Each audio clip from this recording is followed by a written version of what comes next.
News Tamil கழுகு. ஆளுநருக்கும் முதலமைச்சருக்கும் இருக்கிற முரண்பாட்டுல விழா மேடையில வச்சு பரிசு அறிவிக்காம விட்டாங்களேன்னு வருத்தப்பட்டிருக்காங்களாம் மாணவிகள்.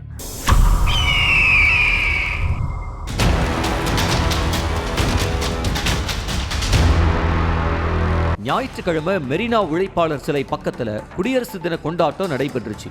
ஒவ்வொரு வருஷமும் குடியரசு தின அணிவகுப்புல பள்ளி கல்லூரி மாணவிகளோட ஆடல் பாடல் உள்ளிட்ட கலை நிகழ்ச்சிகள் நடக்கிறது வழக்கம்.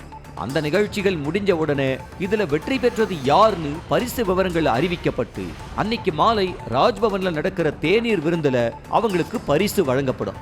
இந்த ஆண்டு தங்களுக்கு தான் பரிசு கிடைக்கும்னு பல குழுவினரும் காத்திருக்க யாருக்குமே பரிசு அறிவிக்காம நன்றி வணக்கம்னு சொல்லி முடிச்சிட்டாங்களாம். இதுல வெற்றி பெற்றவங்களை தேர்வு செய்யற குழு பரிசுகளை கொடுக்கறதுன்னு எல்லாத்தையும் தமிழக அரசு அதிகாரிகள் தான் முடிவு செய்வாங்களாம். ஆனா இந்த வருடம் தேநீர் விருந்த தமிழக அரசு புறக்கணிக்கிறதா அறிவிச்சிருந்த நிலையில பரிசுகளை ராஜ்பவன்ல வச்சு எப்படி கொடுக்கறதுன்னு அறிவிக்காமலே விட்டுட்டாங்களாம். அதுக்கப்புறமா இந்த விஷயம் பெருசான நிலையில தலைமைச் செயலகத்துல கூப்பிட்டு மாணவிகளுக்கு முதலமைச்சர் கையாள பரிசு வழங்கி இருக்காங்களாம் தமிழக அரசு. இதெல்லாம் மேடையிலே சொல்லி இருந்தா பெருமையா இருந்திருக்கும்னு சொல்றாங்களாம் மாணவிகள்.